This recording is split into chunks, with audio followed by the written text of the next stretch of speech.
নমস্কার বন্ধুরা, কেমন আছেন? আশা করি সবাই ভালো আছেন, সুস্থ আছেন। আজকে চলে এসেছি আরও একটি খবর নিয়ে, অন্যরকম একটু খবর। তো চলুন শুরু করি। বড় সুন্দর বিল, এই নামটা শুনে আপনার মনে কি আসছে? কোনো ফ্যাশন শোয়ের বিল, নাকি কোনো আর্ট এক্সিবিশনের? না না, ভুল ভাবছেন। আসলে এটা একটি মার্কিন যুক্তরাষ্ট্রের প্রেসিডেন্ট ডোনাল্ড ট্রাম্পের একটি খুব গুরুত্বপূর্ণ বিলের নাম।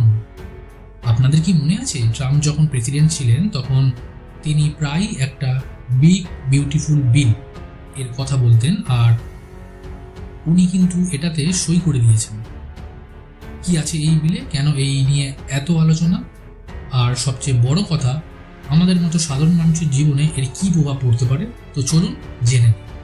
তো আসল ব্যাপারটা কি হলো, সম্প্রতি আমেরিকার প্রেসিডেন্ট ডোনাল্ড ট্রাম্প তার বহু আলোচিত বিগ বিউটিফুল বিল নামের একটি বড় বিল আইনে পরিণত করেছেন। আপনি হয়তো ভাবছেন এটা তো অনেকদিন আগের, তাই না?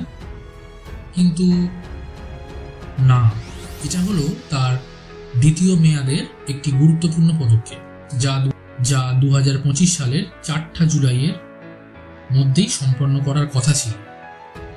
তো তাই হয়েছে। এটি মূলত একটি বিশাল প্যাকেজ, যেখানে একদিকে যেমন কর কমানোর কথা বলা হয়েছে, তেমনি অন্যদিকে কিছু সরকারি খরচে কাটছাঁট এবং অভিবাসন নীতি কঠোর করার মতো বিষয়গুলোও এখানে আছে। এবার প্রশ্ন হলো, কেন এই বিল আনা হলো? দেখুন, ট্রাম্পের কিছু মূল নির্বাচনী প্রতিশ্রুতি ছিল তার আগের মেয়াদের, অর্থাৎ 2017 সালের কিছু কর ছাড়ের মেয়াদ 2025 সালের শেষে শেষ হয়ে যাচ্ছে।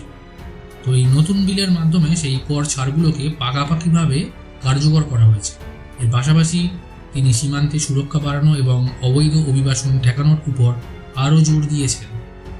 এই বিল সেই সব প্রতিশ্রুতি পূরণের একটা বড় অংশ। ধরুন আপনি একজন ব্যবসায়ী, আপনার সরকার যদি হঠাৎ করে আপনার ব্যবসার উপর কর বাড়িয়ে দেয়, তাহলে আপনার কেমন লাগবে? নিশ্চয়ই ভালো লাগবে না, তাই না?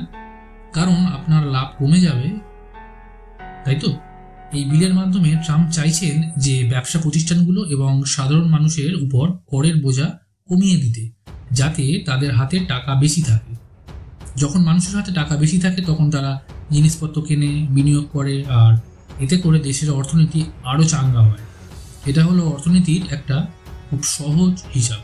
তাছাড়া ট্রাম্পের একটা বড় লক্ষ্য হলো আমেরিকার সীমান্তকে আরও সুরক্ষিত করা। তিনি বারবার একটা কথা বলতেন সীমান্ত প্রাচীর নিয়ে। তাছাড়া ট্রাম্পের একটা বড় লক্ষ্য হলো আমেরিকার সীমান্তকে আরও সুরক্ষিত করা। তাই তিনি সীমান্ত সুরক্ষার জন্য আরও বেশি অর্থ ব্যয় করার একটা পথ খুলে দিয়েছেন। তো এবারে চলুন বিলটির কিছু গুরুত্বপূর্ণ দিক দেখে নিই। এই বিলটা আসলে অনেকগুলো ছোট বড় জিনিসের একটা বিশাল ভাণ্ডার। বিলের সব থেকে বড় অংশ হলো কর কমানো। যেমন আপনার আয়করের হার কমানো হয়েছে। 2019 সালে ট্রাম্প যে ট্যাক্স কাট করেছিলেন, সেই বিল স্থায়ী করে দিয়েছে। এর মানে হলো বহু মানুষের হাতে এখন আরও বেশি টাকা থাকবে। এছাড়াও টিপস বা ওভারটাইম থেকে আয় করা অর্থের উপর কিছু নতুন কর ছাড়ের কথা বলা হয়েছে। আপনারা যেমন ধরুন কোনো রেস্টুরেন্টে কাজ করেন, সেখানে টিপস পান। এই বিলের ফলে সেই টিপসের উপর হয়তো আর ট্যাক্স দিতে হবে না, যা আপনার জন্য একটা বাড়তি সুবিধা। তো বাচ্চাদের জন্য কি সুবিধা হতে পারে? বাচ্চাদের জন্য যে চাইল্ড ট্যাক্স ক্রেডিট পাওয়া যায়, এটা এমন, এর ফলে বাবা মায়েদের কিছুটা আর্থিক সুবিধা হবে।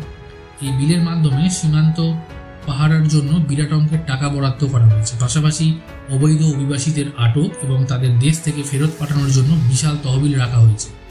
এমনকি নতুন করে হাজার হাজার অভিবাসন কর্মকর্তা নিয়োগের কথাও বলা হয়েছে। আপনারা দেখেছেন তো কিভাবে আমেরিকা তার সীমান্ত সুরক্ষা নিয়ে কতটা সিরিয়াস। এখানে কিন্তু একটা বিতর্কিত দিক আছে। এই বিলের মাধ্যমে মেডিকেড বা নিম্ন আয়ের মানুষের জন্য সরকারি স্বাস্থ্যসেবা, যেটাকে বলা হয়ে থাকে, এবং ফুড স্ট্যাম্প বা খাদ্য সহায়তা কর্মসূচিতে বড় ধরনের কাটছাঁট করা হয়েছে। এর মানে হলো কিছু মানুষকে হয়তো এই সরকারি সাহায্য থেকে বঞ্চিত করা হতে পারে। এর যুক্তি হলো সরকার চায় যারা কাজ করতে সক্ষম তারা কাজ করে নিজেদের জীবন চালায়। এই বিলে পরিষ্কার রিনিউয়েবল এনার্জি, যেমন সৌরশক্তি, বায়ুশক্তি প্রকল্পের জন্য যে সব কর ছাড় ছিল, সেগুলোকেও কাটছাঁট করা হয়েছে। এর ফলে এই খাতে বিনিয়োগ কমতে পারে। বিলটি দেশের জাতীয় ঋণের সীমাও বাড়িয়ে দিয়েছে। এটা কেন করা হয়? সরকার যখন তার খরচের জন্য আরো বেশি টাকা ধার করতে চায় তখন তাদের এই ঋণ সীমা বাড়াতে হয়, না হলে তারা টাকা ধার করতে পারে না। এবার আমি সব থেকে গুরুত্বপূর্ণ অংশে আছি, যেটা এই বিলের কারণে আমরা বা আপনার বা একজন সাধারণ আমেরিকান নাগরিকের দৈনন্দিন জীবনে কি প্রভাব পড়তে পারে এবং এই বিলের মাধ্যমে আসলে কি সমাধান করার চেষ্টা হচ্ছে। তো চলুন একটু জেনে নিই।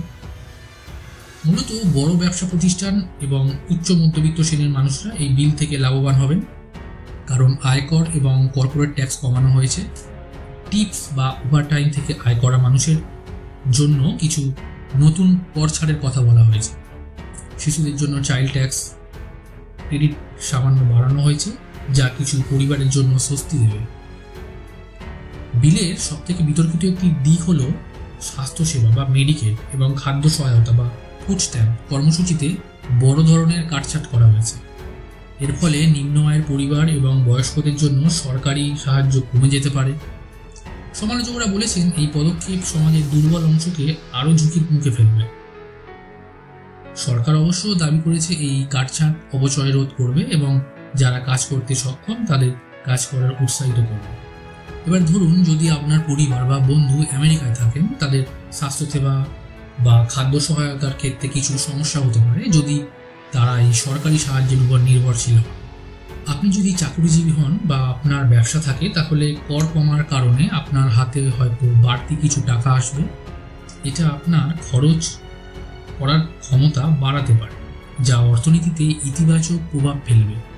যদি আপনি আমেরিকায় ট্যাক্স দেন, তাহলে আপনার ট্যাক্স কিছুটা কম হতে পারে, বিশেষ করে যদি আপনার আয় বেশি হয় বা আপনি সার্ভিস সেক্টরে কাজ করেন এবং টিপস পান। কিন্তু যারা মেডিকেড বা ফুড স্ট্যাম্পের মতো সরকারি সাহায্যের উপর নির্ভরশীল, তাদের জন্য এটা একটা চিন্তার কারণ। আপনি যদি অসুস্থ হন বা আপনার পরিবারে আর্থিক কষ্ট থাকে, তাহলে এই কাটছাঁটের কারণে স্বাস্থ্যসেবা বা খাবার খাওয়ার ক্ষেত্রে কিছু সমস্যা হতে পারে। সরকার বলছে তারা চায় যারা সক্ষম তারা কাজ করুক। যদি আপনি আমেরিকায় কাজ করেন বা টাকা পাঠান, এই বিলে একটি নতুন নিয়ম ছিল যে যারা আমেরিকার নাগরিক হন বা তারা যদি অন্য দেশে টাকা পাঠান, তাহলে সেই টাকার উপর একটি ছোট্ট ট্যাক্স, শুরুতে 3.5% ছিল, বর্তমানে এখন 1% করা হয়েছে, সেটি লাগু হতে পারে। তবে স্টক বিক্রি করে টাকা পাঠালে সেটা এর আওতায় পড়বে না। তাই যারা নিয়মিত টাকা পাঠান তাদের একটু বেশি খরচ হতে পারে। তেল ও গ্যাসের শিল্পের জন্য বিশেষ সুবিধা হতে পারে, যার ফলে পেট্রোলের দাম হয়তো কমবে, কিন্তু দীর্ঘমেয়াদে পরিবেশের উপরে এর নেতিবাচক প্রভাব পড়তে পারে। আপনি যদি অভিবাসী হন বা আমেরিকায় যাওয়ার কথা ভাবছেন, তাহলে নিয়মকানুন আরও কঠোর হতে পারে, সীমান্তে কড়াকড়ি বাড়বে, ভিসার প্রক্রিয়া আরও জটিল হতে পারে। কিছু শিক্ষা কর্মসূচিতেও কাটছাঁট হতে পারে, বিশেষ করে নিম্ন আয়ের এলাকার স্কুলগুলোতে। এর ফলে শিক্ষার মান বা সুযোগের ক্ষেত্রেও পার্থক্য দেখা দিতে পারে। তো এই বিলের মাধ্যমে কি সমাধানের চেষ্টা হচ্ছে একটু আমরা জেনে নিয়ে এবারে। ট্রাম্প প্রশাসন মনে করে কর কমালে মানুষ এবং ব্যবসা প্রতিষ্ঠানের হাতে বেশি টাকা থাকবে, যা বিনিয়োগ ও কর্মসংস্থান বাড়াতে সাহায্য করবে। সহজ কথায় এটা অর্থনীতির জন্য একটা বুস্ট দেবে। বিলটি সীমান্তকে আরও নিরাপদ করার লক্ষ্য নিয়ে এসেছে, যা অবৈধ প্রবেশ বন্ধ করবে বলে তাদের বিশ্বাস। সরকারের উপর ঋণের বোঝা কমানোর জন্য কিছু সামাজিক প্রকল্পে কাটছাঁট করা হয়েছে, যদিও সমালোচকরা বলছেন কর কমানোর কারণে যে ঘাটতি তৈরি হবে তা পূরণের জন্য এই কাটছাঁট যথেষ্ট নয়। আচ্ছা, সমাধানে কি হতে পারে? আসলে এই বিল কোনো একক সমাধান নয়, বরং এটি একটি নির্দিষ্ট রাজনৈতিক দর্শন থেকে আসা কিছু নীতি ও অগ্রাধিকারের সমষ্টি বলা যেতে পারে। যারা এই বিলকে সমর্থন করেন তারা মনে করেন যে এর কি সমাধান হতে পারে। যারা এই বিলকে সমর্থন করে এসেছেন তারা মনে করেন যে কর কমালে মানুষ ও ব্যবসা প্রতিষ্ঠান আরও স্বাধীনভাবে কাজ করতে পারবে, যা দেশের অর্থনৈতিক প্রবৃদ্ধি করবে। সীমান্ত সুরক্ষাকে সর্বোচ্চ অগ্রাধিকার দিয়ে দেশের নিরাপত্তা নিশ্চিত করা যাবে। সামাজিক কল্যাণমূলক কর্মসূচিতে কাটছাঁট করে অপচয় কমানো এবং কেবল প্রকৃত অভাবী মানুষের কাছে সহায়তা পৌঁছানো যাবে। আর যারা এই বিলের বিরোধিতা করছেন তাদের কি মত হতে পারে? যারা এই বিলের বিরোধিতা করছেন তাদের মতে এই বিল মূলত ধনী এবং বড় ব্যবসা প্রতিষ্ঠানগুলোর জন্য সুবিধা বয়ে আনবে, ফলে সমাজের গরিব ধনীদের মধ্যে আয় বৈষম্য আরও বাড়বে। স্বাস্থ্যসেবা ও খাদ্য সহায়তায় কাটছাট করা দরিদ্র ও দুর্বল মানুষদের আরও বিপদে ফেলবে। পরিবেশ বান্ধব উদ্যোগগুলিতে পিছিয়ে পড়ার কারণে জলবায়ু পরিবর্তনের মতো বড় সমস্যার সমাধান পিছিয়ে যাবে। তবে যে কোনো দেশ তাদের বর্তমান পরিস্থিতির উপর নির্ভর করে তাদের নীতি নির্ধারণ করে থাকে। মানুষের মধ্যে এই বিল নিয়ে মিশ্র প্রতিক্রিয়া থাকতেই পারে। ওনার ভালো মনে হয়েছে, উনি তাই করেছেন আমেরিকাবাসীর জন্য। পরিশেষে বলা যায়, ট্রাম্পের বিগ বিউটিফুল বিল কেবল একটি আইনের নথি নয়, এটি একটি রাজনৈতিক দর্শনের প্রতিফলনও বটে। আশা করা যায় এটি আমেরিকার অর্থনৈতিক দিক পরিবর্তন করবে, সমাজের কিছু অংশের জীবনযাত্রাকে প্রভাবিত করবে এবং দেশের ভবিষ্যৎ নীতি নির্ধারণে একটি বড় ভূমিকা রাখবে। এর চূড়ান্ত ফলাফল কী হবে তা কেবল সময়ই বলবে। তো বন্ধুরা, এই বিল ট্রাম্পের ছিল, যেটি বিগ বিউটিফুল নামে পরিচিত। আপনারা এখন দেখলেন এই বিলের মধ্যে কতটা জটিল বিষয় থাকতে পারে আর কিভাবে সেটা আমাদের জীবনের নানান দিকে প্রভাব ফেলতে পারে। কোনো কিছু নিয়ে শুধু শুনেই সিদ্ধান্ত নেবেন না, বরং বিষয়টা বুঝে নিয়ে নিজের একটা ধারণা তৈরি করুন। তো বন্ধুরা, আজকের ভিডিওটা কেমন লাগলো কমেন্ট করে অবশ্যই জানাবেন। যদি ভালো লাগে তাহলে একটা লাইক করে দেবেন আর বন্ধুদের সাথে শেয়ার করতে কিন্তু ভুলবেন না। আর হ্যাঁ, এরকম আরও মজার আর শিক্ষামূলক ভিডিও দেখতে চাইলে আমাদের চ্যানেলটা অবশ্যই সাবস্ক্রাইব করে দেবেন, পাশে থাকা বেল আইকনটা প্রেস করে দেবেন, যাতে নতুন ভিডিও আপলোড হলেই আপনারা সবার আগে আপনাদের কাছে নোটিফিকেশন পৌঁছে যায়। সবাই ভালো থাকবেন, সুস্থ থাকবেন, আবার দেখা হবে পরের ভিডিওতে।